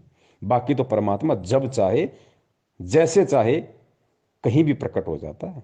जैसे 8 सितंबर 1951 को इस तरीके से आज प्रकट हुए, और ठीक इसी तरीके से आज से 250 350 साल पहले गरीबदास जी महाराज जी के रूप में प्रकट हुए। गरीबदास जी महाराज जी तो इसी तरीके से जाट जाट परिवार में आए थे। लोगों को तो ये लग रहा था ना कि रानी माँ के पेट से आए हैं, रानी माँ के पेट से आए हैं। बलराम जी उनके पिताजी हैं, गांव उनका छुडानी है। किसने भगवान माना, लेकिन कैसी कैसी लीलाएं की परमात्मा ने। और जब शरीर छोड़ा तो कैसे छोड़ा परमेश्वर ने, अस्थियां नहीं मिली उनकी। बाद में रोए गांव वाले, परिवार वाले, ओहो ये तो भगवान थे, इनका तो तेज पुंज का शरीर था, इनका तो शब्द स्वरूपी था, उनकी अस्थियां नहीं मिली। और परमेश्वर वहां से और फिर सहारनपुर में जाके प्रकट हो गए उसी रूप में जिस शरीर को लोगों ने 5 तत्वों का मान के उसको जला दिया था, अग्नि को सवा कर दिया था, जिसका नामो निशान मिटा दिया था। उसी शरीर में, उसी उम्र में, जिस उम्र में परमात्मा ने छुड़ाने में अपना शरीर छोड़ा था, उसी उम्र में, उसी रूप में परमात्मा सहारनपुर में प्रकट हो गए। और 35 साल तक चिड़ी के बाप को हवा नहीं लगी कि गरीबदास जी महाराज जी वहां हैं। और जैसे 35 साल बाद उन्होंने सहारनपुर में वो शरीर छोड़ा, उसके बाद जब वो सहारनपुर वाले वहां गए कि भाई उनको बता तो दे महाराज जी ने शरीर छोड़ दिया, भाई अंतिम संस्कार यहाँ करें या वहां लाएं छुड़ानी में। तो गुरु जी बोले, वो जब वहां गए तो लोगों ने कहा भाई तुम क्या बात कर रहे हो, महाराज जी तो 35 साल पहले शरीर छोड़ गए, ये देखो इनका ये बना हुआ है, इनका ये स्थान बना हुआ। तब लोगों की आंखें खुली, भाई ये तो परमात्मा था, भाई ये तो कुछ भी लीला कर सकता है। तो पुण्यात्माओं, धोखा मत खाओ, वही कबीर परमात्मा या वही गरीबदास जी महाराज आज हमारी आंखों के सामने हमारा गुरु बन के बैठा हुआ है। क्या हम भी इनको उसी समय परमात्मा मानेंगे जब इनकी अस्थियां नहीं मिलेंगी, या ये कहीं और जगह हो जाएंगे प्रकट, या वैसी कोई खेल करेंगे शरीर छोड़ने के बाद, क्या तभी हम इनको परमात्मा मानेंगे? लेकिन उस समय मांगने का फायदा क्या? अरे उस समय भगवान मानने का फायदा क्या फिर, जब हमारे हाथ से ही डोर निकल जाएगी। आज उनका छुड़ाने में मंदिर बना हुआ है, आज लोग उनको परमात्मा मान के पूज रहे हैं, लेकिन फायदा क्या? परमात्मा मान के अगर उस समय पूछते जिस समय गरीबदास जी महाराज जी ज्ञान सुनाया करते थे, जो भी मंत्र दिया करते थे, उस समय यदि उनकी सेवा करते, उनकी चरण सेवा करते, उस समय यदि उनके ज्ञान को सुनते, आधार बनाते, जीवन में उतारते, तो कुछ काम आता। आज उनको परमात्मा परमात्मा कह रहे हो, लेकिन फायदा क्या? आज तो उनके नाम से केवल धर्म को लोगों ने धंधा बना दिया। तो पुण्यात्माओं, जो गलतियां आज से पहले हमने कर दी, पुण्यात्माओं वो गलतियां अब हमने नहीं करनी। कोई बात नहीं, आप सभी सत्सयोग भाई बिल्कुल भी चिंतित ना हुआ करो। सबसे पहले तो आप ये खुशी मनाओ कि 20 लाख की संगत में से परमेश्वर ने केवल आप पुण्यात्माओं पे अपनी विशेष मेहर बख्श रखी है, जो आप सत्सेवक भाई बहनों के नाम से जाने जाते हो। विशेष दया दृष्टि परमेश्वर की, जो आप लोगों को परमेश्वर ने ज्ञान योग खोला। वरना इस दास को, ये दास जो बातें बोलता है गुरु जी के ज्ञान आधार से, वो भी आपके समझ में नहीं आनी थी। जिस प्रकार मैनेजमेंट के पीछे लगे हुए लोगों के समझ में नहीं आ रही, आपके भी नहीं समझ में आनी थी। लेकिन परमेश्वर ने दास के साथ साथ आपके अंदर भी वो सॉफ्टवेयर डाल दिया, जिस कारण से मैं बोल पा रहा हूं और आप सुन पा रहे हो और उन बातों को स्वीकार कर पा रहे हो कि वास्तव में हमारा भगत भाई जो बातें बोलता है हमारे गुरु जी के ज्ञान के अनुसार है। हमारे गुरु जी के ज्ञान से बाहर एक भी बात नहीं है। अरे मैनेजमेंट वाले भी तो हमारे गुरु भाई हैं, उनके पीछे लगे हुए लोग भी तो हमारे गुरु भाई हैं, गुरु जी का परिवार भी तो हमारा गुरु भाई है। फिर वो इन बातों को क्यों नहीं स्वीकार कर रहे? उनके अंदर ये बातें क्यों नहीं समा रही? क्योंकि उन पे परमात्मा की विशेष रजा नहीं है। और विशेष रजा परमात्मा जब करते हैं जब जीव के भक्ति संस्कार मजबूत होते हैं। तो सबसे पहले तो ये शुक्र मनाओ कि परमेश्वर का आप और हम सभी सत्सयोग भाई बहनों पे विशेष दया है, और हमने कोई भी त्रुटि करने से बचना है। हमने परमेश्वर के ये प्रेम और एकता का जो मार्ग है, इसमें प्रेम और एकता बनाए रखनी है। चाहे हमें कोई पवन ठग कहे, चाहे हमें कोई पवन गुरुद्रोही कहे, हमें कुछ भी कहे, कोई कुछ भी कहे, हमने यही सोचना है कि जो भूमिका हमारे परमात्मा ने एक भगत के रूप में करके दिखाई है। हमारे गुरुदेव संत रामपाल जी महाराज जी को लोगों ने ठग कहा, पाखंड कहा। गांव गांव में सत्संग करने जाते थे, लोग उनको गालियां निकालते थे, पत्थरों से मारते थे। पता नहीं परमात्मा ने दो दो बार जेल गए, आज भी जेल में है। रोहतक जेल में परमात्मा ने पूरी जेल में स्टाफ उनसे झाड़ू निकलवाया करता था। आज परमात्मा 30 या 35 रुपये पर डे तनख्वाह में और एक बागवानी का काम कर रहे हैं, कैदी नंबर 1005 बन के रोहतक वहां पे हिसार जेल में। परमात्मा को लोगों ने कितना भला बुरा कहा, मालिक ने किसी को उप तक नहीं कहा। पाखंडी रामपाल कहा, ठग रामपाल कहा, हिंदू धर्म का विरोधी कहा। क्या परमात्मा ने किसी को उप तक कहा? मालिक को पता था किसको कहूं, सब मेरे बच्चे। तो भाई हम किसको कहें? सब हमारे भाई बहन है, सब हमारे गुरु भाई बहन है। अगर एक गुरु भाई बहन अगर हमें अज्ञानता में ठग कह रहा है, अगर हमें गुरुद्रोही कह रहा है, तो क्या दिक्कत है? उस भाई या बहन के कहने से हम गुरुद्रोही या ठग थोड़ी हो जाएंगे। ठग हम उस दिन होंगे जिस दिन हम ठगी करेंगे, उससे पहले हम ठग नहीं होंगे।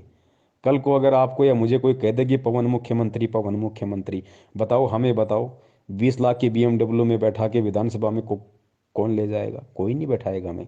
तो जब उनके मुख्यमंत्री कहने से हमारे को कोई मुख्यमंत्री नहीं मान लेगा, तो उनके ठग और गुरुद्रोही कहने से बताओ हम ठग और गुरुद्रोही कैसे हो जाएंगे?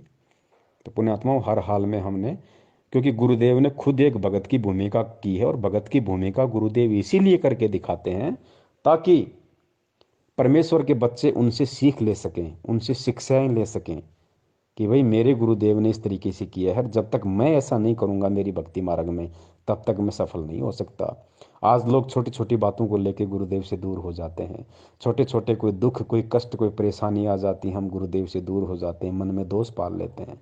अरे गुरुदेव ने देखो क्या किया, गुरुदेव का संघर्ष देखो, पूरा जीवन देखो परमात्मा का। 1994 से परिवार उनको त्यागना पड़ा, लोगों का गालियां उनको खानी पड़ी, मार उनको खानी पड़ी पुलिस वालों की, जेल उनको जाना पड़ा, घर उनका उजड़ गया। संत का घर उसका आश्रम होता है, संत का पूरा परिवार उजड़ गया। संत के बच्चे जो होते हैं, संगत जो होती है, वो उनका असली परिवार होता है।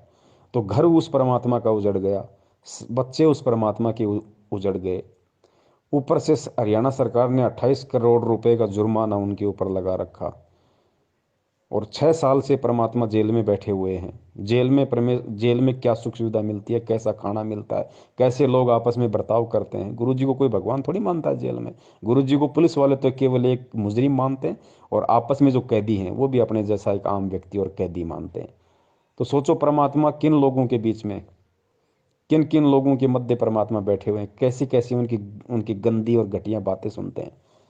वो कैदियों में कितना दिमाग होता है, वो आपस में कैसे माँ बहन की गालियां दे के बात करते होंगे, कैसे एक दूसरे के प्रति ऊंच नीच की बात करते होंगे। परमात्मा सबकी सुन रहा है ना, सबकी परमात्मा देख रहा है ना।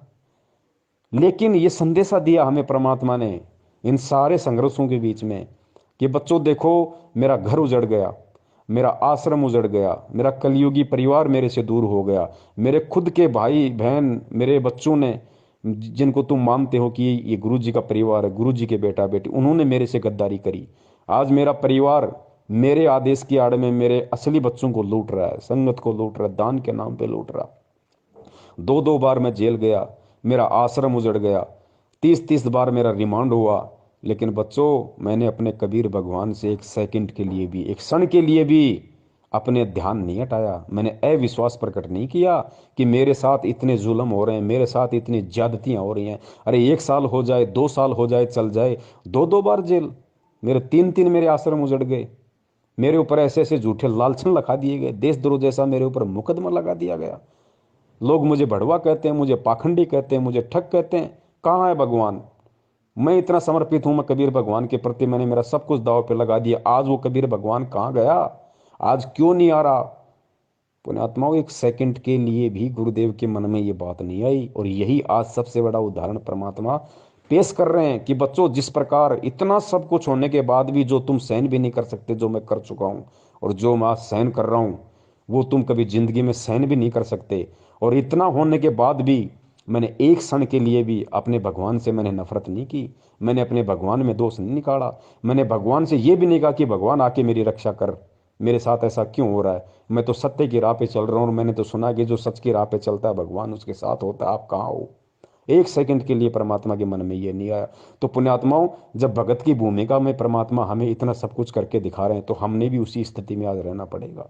आज चाहे हमारा हाथ कट जाए, चाहे हमारे दोनों पैर कट जाए, चाहे हमारी जुबान कट जाए, चाहे हम बिल्कुल निर्धन हो जाएं, हम दरिद्र हो जाएं, आंखों के सामने बेटा मर जाए, बेटी मर जाए, माँ मर जाए, बाप बढ़ जाए, परिवार उजड़ जाए, कैसे भी हमारे को चाहे हाथ में कटोरा लेकर रोड पे भीख मांगनी पड़ जाए, अंतिम समय तक चाहे हमारे को ये क्रिया करनी पड़ जाए, 2 साल नहीं, 10 साल नहीं, अगर 50 साल का जीवन है और कल हमारी मौत होनी है, और कल की मौत के 1 सेकंड तक यदि हमारे हाथ में कटोरा है और वो दुर्दशा है, और यदि हमें गुरुजी का नाम मिला हुआ है, तो ये गुरुजी उदाहरण पेश कर रहे हैं कि बच्चों, उस समय तक भी तुम्हारे अंदर मेरे प्रति, अपने गुरु के प्रति जरा सा भी विक्षेप नहीं आना चाहिए कि गुरुजी कहाँ है, भक्ति कहाँ है।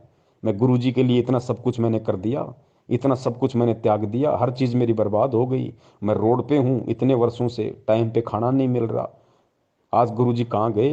फिर कहाँ है भगवान? कहीं ऐसा तो नहीं कि मैंने मेरा जीवन बर्बाद कर दिया हो इनके पीछे लग के। पुण्यात्माओं, अंतिम समय भी यदि हमारे इतना सा भी विक्षेप, यदि ऐसी परिस्थितियों में भी यदि आ गया, तो उसी क्षण हम फेल हो जाएंगे। ठीक है, जो संघर्ष हमने किया, जो यात्राएं हमने सहन की इस भक्ति मार्ग में, वो परमात्मा पता नहीं हमारे को ब्रह्मा विष्णु महेश बना देगा, सारा दे देगा, सब कुछ दे देगा, अनंत युगों तक ऊपर राजा बना देगा, देवता बना देगा, महादेव बना देगा, लेकिन मोक्ष तो नहीं मिला जिसके लिए हम यहाँ पे भटक रहे हैं। तो पुण्यात्मा, इतना विश्वास हमने गुरुदेव पे रखना करे। खुद मालिक की वाणी है कि नाम सहित बेवतन भला, जो दर दर मांगे भीखा, और क्या हुआ छत्र की छाया चालाई, और राजपाट दिल्ली का।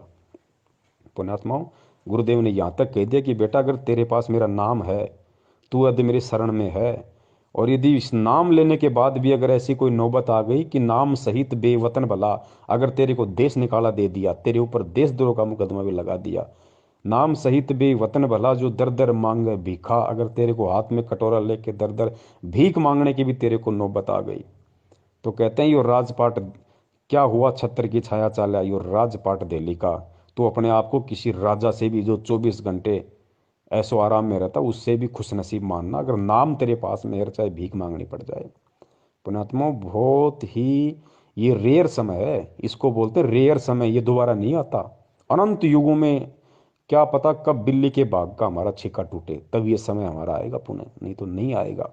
अब ये बहुर न ऐसा दाव, परमात्मा कहते हैं ना, समझा है तो सिर दर पाव, बहुर नहीं रे ऐसा दाव। अरे जो ऋषि मुनि, जो महात्मा जिनका हम जिक्र सुनते हैं, मार्कंडे जैसे, चुणक जैसे, और भी कितने परमात्मा ने उदाहरण बताए, विश्वामित्र जैसे, जिन्होंने इतने इतने हजारों वर्षों तपस्या की, अपना शरीर गाड़ दिया, सब कुछ दाव पे लगा दिया, किस लिए? केवल परमात्मा के दर्शनों के लिए। उनको मोक्ष का तो पता ही नहीं था, केवल परमेश्वर के दर्शनों के लिए, एक झलक पाने के लिए। और उन महापुरुषों को इतना परित्याग, इतना तप, इतना सब कुछ सहन करने के बाद भी एक सेकंड के लिए दर्शन तक नहीं दिए। इसी कबीर परमात्मा ने, इसी गुरु जी ने, जो आज रात दिन हमारे को दर्शनों के प्याले पिला रहा है, दर्शन तक नहीं दिए उनको। तो पुण्यात्मा, ये कितना बड़ा हमारा सौभाग्य है कि खुद चल के परमात्मा हमें लेने आया है, खुद चल के, वरना परमात्मा को कोई हमारी आवश्यकता नहीं है। गुरुजी कहते हैं कि शीश उपाड़े भूई धरे, ऊपर मचके पांव, कबीर का घर शिखर में, तेरी गर्ज पड़े तो आव। गुरुदेव ने बताया कि हे नादान आत्मा, हे पुण्यकर्मी आत्मा, सरा अपने भाग्य को, अपने किस्मत को सरा, कि तू कितना पुण्यकर्मी है, जो खुद सतलोक का राजा तेरे लिए स्पेशल चल के आया, स्पेशल। वरना कहते हैं कि शीश उपाड़े भूई धरे, ऊपर मचके पांव। अगर तू उस परमात्मा को खुश करने के लिए, उस परमात्मा की एक झलक पाने के लिए, अगर तू अपने हाथ में तलवार लेके अपने खुद की गर्दन काटे, फिर उस गर्दन को अपने पैर के नीचे रखे, कहते हैं शीश उपाड़े भूई धरे, भूई यानी भूमि, शीश उपाड़े फिर भूमि पर धरे, और ऊपर रखे पाव, अपने ही शीश पे फिर तू तेरा पैर रख। कहते हैं कबीर का घर शिखर में, सतलोक में, तेरी गरज पड़े तो आओ। इतना करने के बाद भी वो परमात्मा तेरे ऊपर प्रसन्न नहीं हो सकता। और आज सोच, कितना सीधे तरीके से तुझे भगवान मिल गया, तेरी उंगली का नाखून में नहीं उतरा और तुझे कबीर परमात्मा आके मिल गए, तेरी आंख खोलने से पहले तेरे सामने 38 साल का बन के खड़ा हुआ। तो पुण्यात्मा, भी हमारा भाग्य, हमारा सौभाग्य, हमारा अहोभाग्य।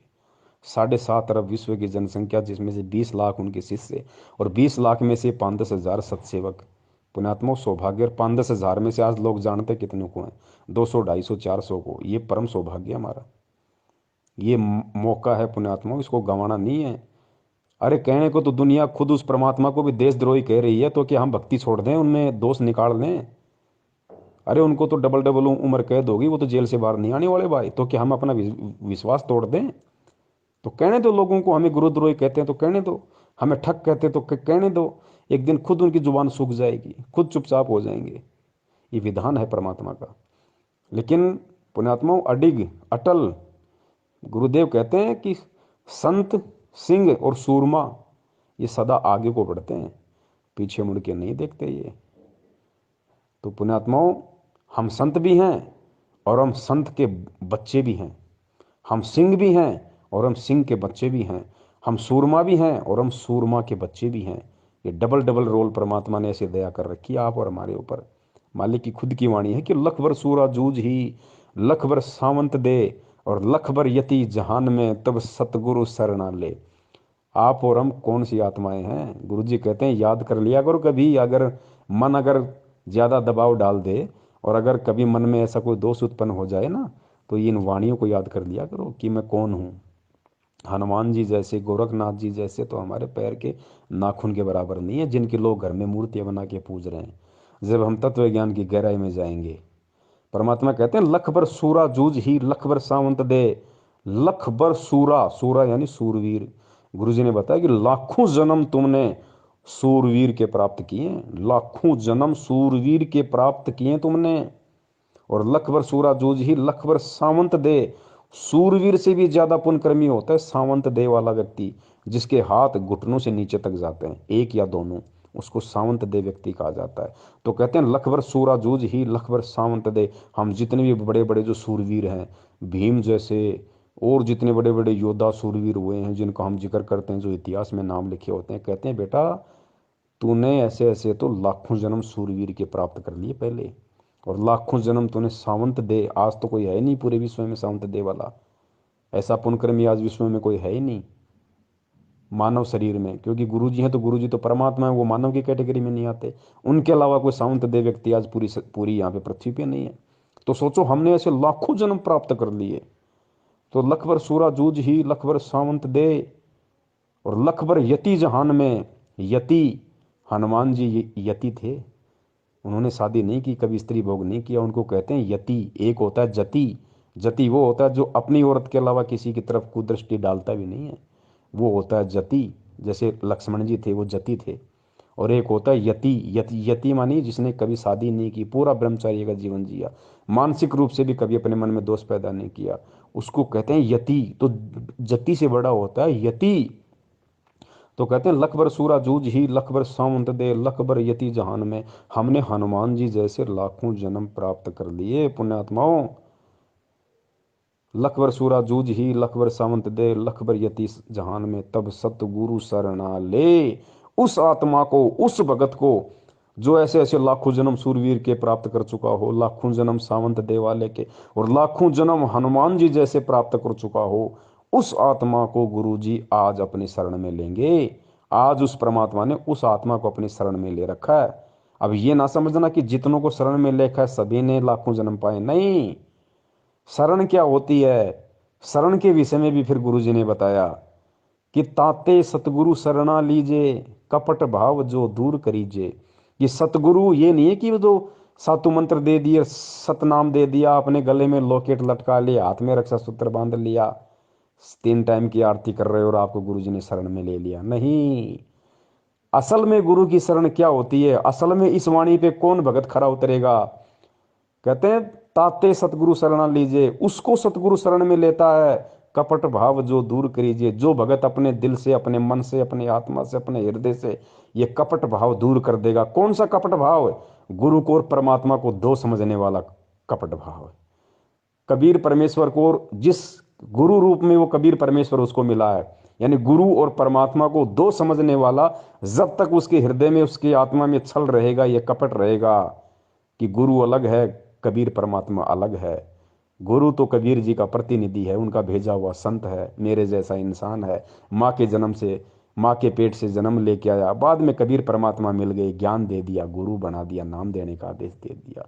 कहते हैं जब तक ये कपट तेरे अंदर से नहीं निकलेगा, जब तक तू उस कबीर को और गुरु को एक नहीं मानेगा कि कबीर के भक्ति मार्ग में कबीर के अलावा कोई दूसरा गुरु होता ही नहीं, हो ही नहीं सकता। कहते हैं जब तक ये छल कपट तेरे अंदर से नहीं निकलेगा तब तक तू सतगुरु की शरण में नहीं गिना जाएगा। और जिस दिन जिस आत्मा के अंदर से ये कपट भाव छल निकल जाएगा, जो बिल्कुल परमात्मा और सतगुरु में कति एक समानता, गुरु जी कहते हैं ना, गुरु गोविंद दो नहीं भाई, और दो समझे वो दो जग जाई, वो नरक में जाता है। नाम लेने के बाद भी ये वाणी है ना, जो भगत बन जाता है जो इस कबीर मार्ग में सच्चे सतगुरु का, और उसके बाद भी यदि वो गुरु को और परमात्मा को दो मान के चलता है कि गुरु गोविंद दो नहीं भाई, और जो दो समझे, समझेगा कौन, जो गुरु बनाएगा, नहीं उसको पता ही नहीं है क्या सिस्टम। तो गुरु की शरण में आने के बाद भी जब तक इंसान गुरु को और भगवान को दो मान के चलेगा कि गुरु गोविंद दो नहीं भाई, और जो दो समझेगा वो दो जग यानी नरक में जाए, ये परमात्मा की वाणी है।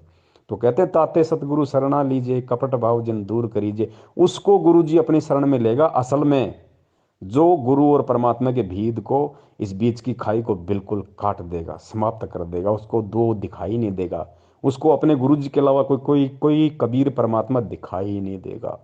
फिर उस आत्मा का परमात्मा ज्ञान योग खोलते हैं, फिर उसके साथ 24 घंटे रहते हैं, कोई बाढ़ बाका नहीं कर सकता फिर उस आत्मा का, फिर उसके मोक्ष में कोई संशय नहीं है पुण्यात्माओं। ये है राज इस भक्ति का, ये है पुण्यात्माओं असली वो तत्व ज्ञान, जिसके विषय में गुरुजी कहते हैं कि इसका तुम्हें सार निकालना पड़ेगा, तुम्हें इसका निष्कर्ष निकालना पड़ेगा बच्चों, तुम्हें खुद निकालना पड़ेगा। चाहे इस जन्म में मेहनत करके निकाल लो, चाहे इस जन्म में सच्ची साध संगति करके निकाल लो, चाहे इस जन्म में इस ज्ञान को आधार बना के गुरुजी के सत्संगों का निष्कर्ष निकाल लो, या चाहे अगले किसी जन्म में निकाल लेना, तरीका यही है। और कोई तरीका इस भक्ति और भगवान को समझने का, सतलोक को जाने का दूसरा कोई रास्ता यहाँ पे नहीं है। तो पुण्यात्मा इसलिए दास निवेदन करता है, इसलिए दास बार बार लाइव संघ का समाधान में कहता है कि गुरुजी के हिसार जेल से बाहर आने तक यदि किसी को इस भक्ति मार्ग पे जीवित रहना है तो उनको वर्तमान में सतगुरुदेव जी ने जिन जिन आत्माओं को साध संगति के लिए निमित्त बनाया है, जिन जिन आत्माओं को वास्तव में सत्सेवक बनाया, आपने उनकी संगति करनी पड़ेगी। ये हम कोई अपनी तरफ से नहीं कह रहे, ये परमात्मा के विधान से। और ये 1 घंटे से ऊपर की ऑडियो जो पता नहीं परमात्मा ने क्या प्रेरणा करके, एक भाई ने व्हाट्सएप पे कमेंट्स किया था, मनोज बिष्ट जी हैं परमेश्वर की आत्मा, उन्होंने ये सवाल पूछा था, दास ने देख लिया तो परमात्मा ने प्रेरणा की, दास ने ऑडियो बनाना शुरू किया। मालिक आगे से आगे शब्द देते गए, प्रेरणा करते गए, दास बोलता गया। क्योंकि पुण्यात्माओं मुझे अच्छी तरीके से पता है कि मेरा नाम पवन दास है और मेरी औकात 2 कौड़ी की भी नहीं है। परमात्मा कहते हैं अल्लाह मेहरबान तो गधा पहलवान। ये पवन दास नाम का गधा तब तक पहलवान है भक्ति मार्ग में जब तक मेरा अल्लाह मेरा गुरु मेहरबान है, कुछ नहीं है इसके अलावा। इस दास को तो थोड़ा 200-400 मीटर पैदल चल लेता है तो मेरे तो सांसें उफरने लग जाती हैं। पुण्यात्मा मेरी क्या औकात है, क्या औकात जीव की हो सकती है, चाहे कोई कितना बड़ा कोई महाबली क्यों ना हो यहाँ पे। आप और हम तो हैं ही क्या उनके आगे। इसलिए पुण्यात्माओं साध संगति से जुड़े रहो, परमेश्वर के ज्ञान को आधार बना के चलते रहो। इस भक्ति मार्ग में गुरु जी के परिवार का, गुरु जी के रिश्तेदारों का, यानी जो वंशवाद है, जो परिवारवाद है, उसका जड़ से समाप्ति होनी है। ये सबसे बड़े दुश्मन होते हैं परमात्मा के, सबसे बड़े दुश्मन। ये ज़्यादातर संगत को लेकर डूबते हैं। परमात्मा ने इनका सत्यानाश करना, ज्ञान आधार से मारना नहीं है। परमात्मा ने मरेंगे तो अपने कर्मों से मरेंगे, क्योंकि खुद परमेश्वर की वाणी है कि राम किसी को मारे नहीं, मारे तो हत्यारा राम। अरे अपने आप ही मर जाएंगे कर कर खोटे काम। तो ये जो खोटे काम ये खुद कर रहे हैं, जो संगत से करवा रहे हैं ना, इनके कर्म इनको ले डूबेंगे। तो हमने केवल परमेश्वर को अजन्मा स्वयंभू सतगुरु, अब देखो हम गुरु जी को सतगुरु सतगुरु कहते हैं, बंदी छोड़ सतगुरु रामपाल जी महाराज जी की जय। लेकिन ये कभी विचार नहीं किया कि बंदी छोड़ शब्द केवल बंदी छोड़ के लगता है, या तो कबीर परमेश्वर के बंदी छोड़ लगाया, या लोगों ने गरीबदास जी के बंदी छोड़ लगाया, या फिर आज संत रामपाल जी महाराज जी के बंदी छोड़ लग रहा है। तीसरे किसी महापुरुष के आज तक बंदी छोड़ शब्द नहीं लगा। हम भक्ति बोध से आरती करते हैं, 3 समय की छोटी पुस्तक में देख लेना, हमारी 11-12 गुरु प्रणाली है। उन 11-12 गुरुओं में केवल 3 के आगे बंदी छोड़ नाम दिखाई देगा आपको। एक तो खुद कबीर साहिब जी के, एक गरीबदास जी के, और तीसरा आज और हम बोलते हैं बंदी छोड़ सतगुरु रामपाल जी महाराज। तो बंदी छोड़ तो भाई परमात्मा के लगता है। पुण्यात्मा बहुत सारी बातें हैं, बहुत सारी ऐसे पॉइंट हैं, लेकिन अब समय बहुत हो गया। परमेश्वर दया करें, हम लाइव संगति के माध्यम से या वैसे भी परमेश्वर जब जब दया करते रहेंगे, आपस में हम साथ संगति करते रहेंगे। और बस भक्ति का आधार विश्वास है और कुछ नहीं पुण्यात्मा, सिर्फ भक्ति का आधार विश्वास। मैं तो यहाँ तक कहता हूँ, अगर कभी कोई ऐसी नौबत आ जाए, क्योंकि देखो परीक्षा लेगा परमात्मा। सेऊ सम्मन के भाग्य में वो संस्कार नहीं था कि सेऊ की सम्मन अपने बेटे की तलवार से गर्दन काटे, नहीं, उसके भाग्य में लिखा ही नहीं था, ऐसा होना ही नहीं था। परमात्मा ने जानबूझ के परिस्थितियां पैदा की। सम्मन और सेऊ के घर पर जब भगवान गए, ऐसी परिस्थिति बना दी परमात्मा ने, परमात्मा की इज्जत के लिए कि गुरु जी की इज्जत पाँच नहीं आ जाए, अपने लड़के को काटना पड़ गया।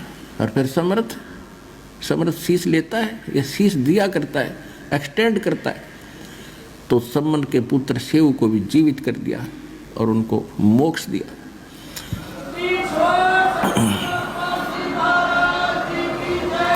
तो इसको कहते हैं नुक्ते ऊपर रिझ जाएगा रे, करोड़ कर्म जल जाए तुम्हारे।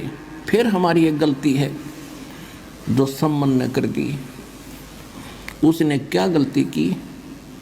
उसके मन में एक बात बैठ गई कि हे परमात्मा, मैं धनी होता तो सतगुरु की सेवा के लिए मुझे अपना बालक काटना नहीं पड़ता। अब लड़के की गर्दन काटना ये छोटी बात नहीं।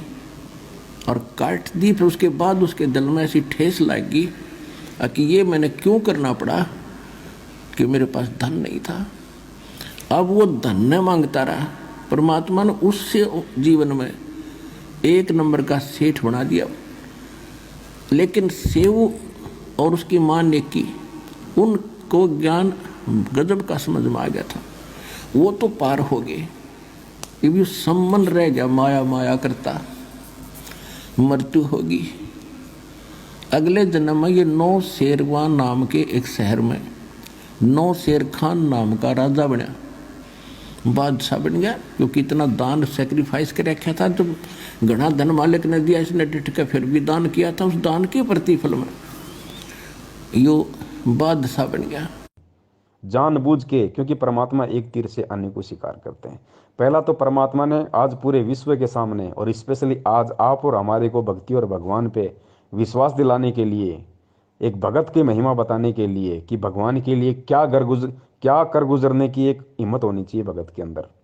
अगर जिसको मोक्ष चाहिए उसको, जो सम्मन ने किया, एक सेकंड भी विचार नहीं किया, अपने इकलौते पुत्र की गर्दन काट दी। पुण्यात्मा, आज हम नाखून काटते 5 बार सोचते हैं। तो परमात्मा ने आज के लिए उदाहरण बनाना था। दूसरा जो कमाल था, उसके मन में वहम हो गया था कि मेरे से बढ़ के गुरु जी की कोई सेवा नहीं कर सकता। परमात्मा ने उसका शरीर का पसीना निकाला, उसको बताया कि देख बेटा, भगत तो तूने भी देखे नहीं। और तीसरा, अपनी उन आत्माओं के परमात्मा ने वो पुण्य क्रम बनाने थे। वो परमात्मा ने ऐसा सिस्टम बनाया, ऐसा नुक्ता बनाया, ऐसी परिस्थितियां पैदा कर दी, और अपनी पावर से पुण्यात्मा को सम्मन की औकात नहीं थी, अपने बच्चे की गर्दन काटते। लेकिन परमात्मा ने हिम्मत दी उसको, परमात्मा ने प्रेरणा की, परमेश्वर ने हाथ चलाए उसके।